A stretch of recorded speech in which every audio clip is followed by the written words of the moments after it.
Quand Edo était enfant, son père, qui était un concepteur de cartes pour la société Illusion Industrielle de Maximilien Pegasus, a malheureusement été assassiné, laissant derrière lui les cartes qu'il a créées. Toutefois, une carte lui a été dérobée par le tueur. Cette carte est connue uniquement sous le nom de l'ultime carte de la destinée. Edo a alors juré d'arrêter le voleur qui a tué son père et s'est battu dans la vie avec cet objectif en tête pour devenir un dangereux justicier. Il est ensuite devenu un solide duelliste professionnel avec de nombreuses victoires à son actif.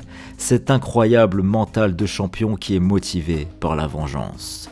Edo n'a qu'un objectif, se venger de l'assassin de son père. En plus de son rôle de duelliste professionnel, Edo Phoenix n'hésite pas à faire la justice lui-même la nuit et chasser les criminels dans l'espoir de tomber un jour sur l'assassin de son paternel. Edo se rendra à la Duel Academy et là-bas, il y fera la rencontre de Judai et Yuki. Les deux se livreront tout naturellement à un duel, combat qui va s'avérer extrêmement serré. A noter de plus que Edo avait pour deck un amas de cartes qu'il a eu dans des boosters qu'il a acheté à la boutique de l'école, un petit peu plus tôt. Toutefois, on sent qu'il ne se donne pas à fond et que s'il le souhaitait, il pourrait facilement venir à bout de Judai. Mais au cours de ce duel, Edo recevra un mystérieux appel, et suite à ça, Edo fera entre guillemets semblant de perdre le duel et s'en ira par la suite. Judai, quant à lui, ne savait pas à ce moment-là à qui il avait affaire. Il ne savait pas qu'il venait d'affronter un des jeunes cracks du monde professionnel. Après avoir affronté Judai, Edo Phoenix affrontera à nouveau un duelliste issu de la Duel Academy, Ryo Marufuji, le Kaiser, celui que tous considéraient comme le meilleur joueur de la Duel Academy et désormais un professionnel. Son duel face à Edo Phoenix sera retransmis en direct à la télévision. Toutefois, Edo Phoenix survolera ce match et vaincra sans trop de difficulté Ryo Marufuji jusqu'à briser son moral. Suite à cette défaite, Ryo tombera en dépression et enchaînera les défaites. Ce duel était également l'occasion pour nous de découvrir le véritable deck de Edo Phoenix, un deck héros de la destinée, deck donc confectionné par son père avant son décès. Encore un duelliste qui joue des héros, et Edo ne manquera pas de défier en direct à la télévision Judai Yuki de la Duel Academia, lui aussi joueur de héros. C'est quelques jours plus tard qu'aura lieu ce combat. Alors, qui est le vrai utilisateur de héros? Duel stratosphérique, et malgré tous les efforts de Judai, Edo Phoenix en sortira vainqueur, et suite à sa défaite, Judai perdra goût au duel, il ne distinguera même plus ses cartes et décidera de partir de l'école. Edo Phoenix semble donc inarrêtable, néanmoins de grandes choses se trament dans son dos, car son manager, Sayo, qui est aussi médium, semble vouloir accomplir d'obscurs projets. Les jours passent et Judai est toujours porté disparu. Chronos, lui, ainsi que Bonaparte ont décidé de détruire le dortoir Rouge Slipher. Néanmoins, Asuka et ses amis lutteront pour que cela n'arrive pas. Pour déterminer le sort de ce dortoir, une seule issue. Un duel. Asuka devra donc livrer un duel contre Edo Phoenix. Toutefois, à ce moment-là, Judai réapparaîtra et prendra la place de Asuka pour se venger de l'utilisateur de deck héros de la destinée. C'est l'heure du match retour entre les deux possesseurs de deck héros, sauf que cette fois, Judai possède de nouveaux monstres, les monstres néospatiens qu'il va jumeler avec ses héros élémentaires. Edo, à ce moment-là, fait donc face à un des adversaires les plus coriaces qu'il n'a jamais vu. Judai, brillamment, s'en sortira et vaincra finalement Edo Phoenix. Edo voit des choses étranges se dérouler à la Duel Academy. De plus, il entend de plus en plus de rumeurs sur une certaine société de lumière, et son manager Sayo, lui, demeure injoignable. Sayo qui se rendra en personne à la Duel Academy et va même jusqu'à s'inscrire en tant qu'élève, ce que Edo Phoenix trouvera tout naturellement bizarre. Petit à petit, Sayo prendra entre guillemets le contrôle de l'école. Une grande majorité des élèves appartient désormais à cette fameuse société de lumière et ils vénèrent même Sayo comme un roi. Edo passe la plupart de son temps à la Duel Academy seul à se détendre sur son yacht et n'hésite pas à donner divers conseils à Judai pour contrer Sayo. On sent donc une complicité naître entre lui et Judai, mais c'est lors d'un voyage scolaire que cette complicité va encore plus se renforcer. Puisque les élèves vont partir en voyage à Domino City, la ville emblématique, sauf que pas le temps de faire du tourisme, car là-bas, la sœur de Sayo, Mizuchi, va faire parler d'elle et n'hésitera pas à s'en prendre à Judai et ses amis. Edo Phoenix et Judai devront alors faire alliance et se battront côte à côte face à Mizuchi dans un duel à 3 des plus magnifiques. Les rivaux d'hier sont donc les amis d'aujourd'hui. Après leur victoire, Mizuchi les suppliera de venir en aide à Sayo, paroles qui vont résonner en Edo, car il connaît Sayo depuis très longtemps. Sayo était présent pour lui au moment de la mort de son père. Edo sait donc que Sayo est de base quelqu'un de doux, quelqu'un de gentil, et Mizuchi précisera d'ailleurs qu'il a eu un changement de comportement à partir du moment où un étrange client lui aura montré une mystérieuse carte qui en gros l'a fait vriller. De retour à la Duel Academy, Edo est plus motivé que jamais pour mettre, sans mauvais jeu de mots, la lumière sur toutes ses affaires. Alors qu'il était sur son yacht, Edo recevra la visite de Sayo, le véritable Sayo, celui qu'il a toujours connu, qui a ainsi pu reprendre ses esprits un court instant et qui lui remettra une clé et lui demandera de la protéger coûte que coûte.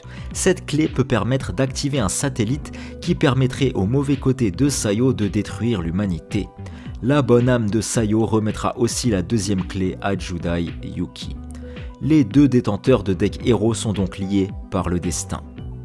En parallèle sur l'île de la Duel Academy se déroulera un tournoi, le tournoi Genex, compétition à laquelle Edo prendra tout naturellement part et il enchaînera ainsi les duels dans l'espoir de trouver la fameuse carte héros qui a été dérobée le jour de la mort de son père. Car lors de ce tournoi Genex, de nombreux duellistes professionnels vont débarquer sur l'île pour y prendre part. Néanmoins, Edo ne trouve toujours aucune réponse. Le temps passa et Edo regardera en live à la télévision un duel opposant deux professionnels, dont un certain Dr D. Le Dr D est un proche de Edo Phoenix, il est comme son père adoptif, il est celui qui a toujours veillé sur lui depuis la mort de son père, le Dr D étant un ami de son père disparu. Toutefois, lors de ce combat, le Dr D utilisera une carte inattendue qui entraînera une lourde explosion. La diffusion à la télé, elle, sera interrompue. Edo, lui, s'empressera d'appeler le Dr D pour savoir s'il va bien, et celui-ci lui répondra que oui et lui dira qu'il l'attendra sur son bateau près de la Duel Academy. Le rendez-vous est pris, et Edo Phoenix se rendra donc auprès de son père adoptif. Néanmoins, sans le savoir, Edo s'est rendu dans un piège, puisque le Dr D n'est pas celui qu'il prétend être, c'est de lui que tout part, et Edo apprendra alors toute la triste vérité. Le Dr D est de base un voleur, et il a cambriolé le père de Edo afin de lui voler des cartes, notamment cette fameuse carte portée disparue qui est dangereuse. Lors de cette triste nuit, le père de Edo trouvera la mort et de là, le Dr D s'est fait passer pour un ami du père de Edo et prendra donc Edo comme fils adoptif.